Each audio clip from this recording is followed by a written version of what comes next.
بسم اللہ الرحمن الرحیم۔ تاریخ کا ایک اہم ورق بادشاہ کا اعلان ہوا، جس نے آج کے بعد قرآن کو اللہ کا کلام کہا یا لکھا گردن اڑا دی جائے گی۔ بڑے بڑے محدثین علماء شہید کر دیے گئے۔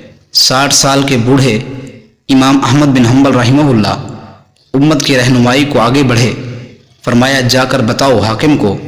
احمد کہتا ہے، قرآن مخلوق نہیں، اللہ کا کلام ہے۔ دربار میں پیشی ہوئی، بہت ڈرایا گیا، مگر امام کا استقلال نہ ٹوٹا۔ مامون الرشید مر گیا، اس کا بھائی معتصم حاکم بنا۔ امام کو 60 کوڑوں کی سزا سنا دی گئی۔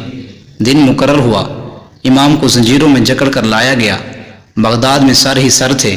ایک شخص شور مچاتا، صفیں چیرتا پاس آیا۔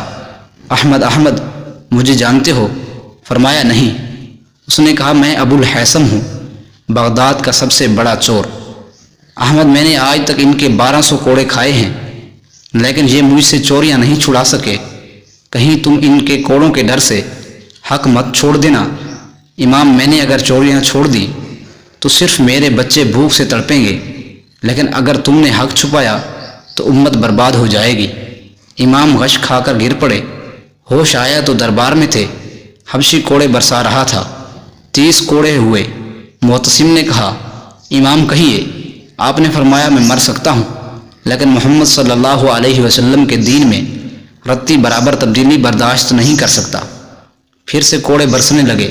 ایک وزیر کو ترس آیا، امام ایک مرتبہ میرے کان میں چپکے سے کہہ دیجئے، قرآن اللہ کا کلام نہیں، مخلوق ہے، میں بادشاہ سے سفارش کروں گا۔ امام نے فرمایا، تو میرے کان میں کہہ دے، قرآن مخلوق نہیں، اللہ کا کلام ہے، قیامت میں رب سے میں تیری سفارش کروں گا۔ 28 ماہ کے قریب قید و بند اور کوڑوں کی سختیاں جھیلی، آخر تنگ آ کر حکومت نے آپ کو رہا کر دیا۔ اس آزمائش کے بعد 21 سال تک آپ زندہ رہے۔